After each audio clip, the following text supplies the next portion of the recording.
الحمدللہ رب العالمین والصلاة والسلام علی نبینا محمد وعلی آلہ وصحبہ اجمعین، اما بعد۔ وراثت کے مسائل، وراثت ہم کیوں نہیں صحیح تقسیم کرتے، اس کے بارے میں بات ہو رہی ہے۔ دیکھیں، بہت ساری وجوہات ہیں۔ بعض بھائی کہتے ہیں کہ ہم نے اپنے والد کے ساتھ زیادہ محنت کی ہے، تو یہ بھی ایک وجہ ہوتی ہے، وجوہات ہوتی ہے وراثت صحیح تقسیم نہ ہونے کی، کہ ہم نے اپنے والد کے ساتھ بڑی محنت کی ہے۔ دیکھیں، والد کے ساتھ اگر آپ نے محنت کی ہے تو اس کے اچھے ساتھ آپ نے اس کا سلوک اچھا کیا ہے، اس کی خدمت کی ہے، تو اس کا تعلق خدمت سے نہیں ہے۔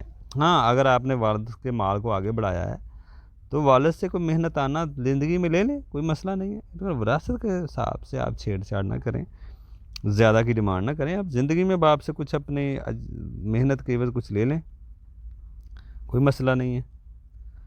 تو اس لیے بعض کہہ دیتے ہیں ہم نے باپ کے مال کو آگے بڑھایا ہے، اس طرح کیا ہے، باپ کے مال کو سنبھالا ہے اور بہنوں کو نہیں ملے گا۔ تو دیکھیں، بہنوں کو ملے گا ہی ملے گا اگر مرنے والے کی وہ ملکیت میں، چاہے کمایا آپ نہیں ہو۔ یہ بھی ایک مسئلہ ہے، چاہے کمایا آپ نہیں ہو، اگر آپ مرنے والے کی ملکیت میں چیزیں دیتے رہے ہیں، اس کو مالک بنایا رکھا ہے آپ نے زندگی میں، تو پھر مرنے کے بعد اپنا حق نہ جتائیں گے، تو ان کو مالک ہی نہ بنائیں، اپنے والد کو اپنے کمایا اپنے پاس رکھیں، طے کریں۔ لیکن اگر آپ نے دے دیا تو پھر بھول جائیں، پھر باپ کی وراثت ہے۔ جب باپ زندگی میں مالک آپ باپ کو بناتے رہے ہیں، تو پھر وہ جب کو فوت ہوا تو اس کی ملکیت میں وہ چیزیں آئیں گی، آپ کی ملکیت میں تو نکل گئی ہیں، آپ نے خود ہی نکال دی ہیں۔ اب بعد میں نہیں آپ کہہ سکتے کہ اس میں جی بہنوں کا نہیں ہے، اس کا نہیں ہے۔ مرنے والا اگر مالک ہے تو پھر وہ اس کی بیٹیوں کو بھی ملے گا۔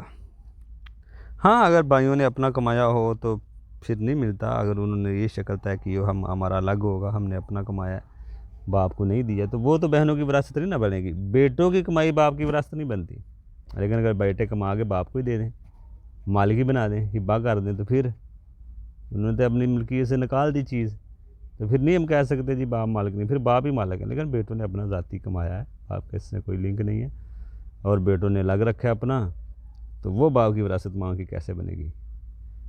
وہ نہیں بنے گی، وہ بیٹوں کا اپنا ہی ہے، اس میں بہنیں شریک نہیں ہیں۔ لیکن آپ نے ماں باپ کو دے دی ہے سارا کچھ، تو پھر اسی حساب سے مسئلہ دیکھیں گے۔ اس لیے یا پھر آپ یہ بھی شکل بناتے ہیں بعض اوقات کہ سبھی بہن بھائی اکٹھے رہ رہے ہیں، کوئی کم کمائے کوئی زیادہ، سب اکٹھے بانٹیں گے، تو پھر اس ذہنیت کے ساتھ اگر رہتے ہیں تو پھر اس حساب سے چلیں۔ یہ بھی اختلافات بعض اوقات ہو جاتے ہیں جوائنٹ سسٹم میں رہتے ہوئے، جی ہم نے کم کمایا اس نے زیادہ کمایا ہے، یا ہم نے زیادہ کمایا اس نے کم کمایا، اس طرح تقسیم کریں۔ تو وہ آپس میں طے کر لیں پہلے، یا الگ رہیں۔ اکٹھے اگر رہ رہے ہیں تو سوچ تو یہی ہوتی ہے، تو پھر اس سوچ کے حساب سے آپ پھر تقسیم کریں۔ اسی طرح بعض اوقات والد بیٹے کو آگ کر دیتا ہے، یہ بھی ایک وجہ ہے تقسیم نہ صحیح ہونے کی، نافرمانی کی وجہ سے وراثت سے آگ کر دیا جاتا ہے، حق ختم کر دیا جاتا ہے۔ تو دیکھیں، ایسے نہیں ہے، اس کا خدمت سے کوئی تعلق نہیں ہے۔ وراثت چاہے کہ بیٹا فرما بردار ہے نافرمان ہے، ان کا حصہ لگے گا، نافرمانی پہ اس کو گناہ ملے گا، پھر حصہ اس کا لگے گا۔ اسی طرح بعض کہتے ہیں بہنوں نے کبھی حصہ نہ مانگا ہی نہیں، اس لیے نہیں دیتے، بہنوں نے پھر مانگا ہو تو ان کا حصہ بنتا ہے پھر ہی دیا جائے گا۔ نہیں، وہ مانگے نہ مانگے ان کا حصہ ہے، اللہ نے ان کا حصہ رکھا ہے، ان کو دیا جائے گا۔ بعض کا مجبوری میں، جہالت کی بنا پہ، دباؤ کے پریشر میں بہنوں کو شعور نہیں ہوتا، سمجھ نہیں ہوتی، وہ نہیں مانگتی، کسی وجہ سے عرف نہیں ہے ہمارے ہاں، دینے کا رواج نہیں ہے، تو وہ نہیں مانتی۔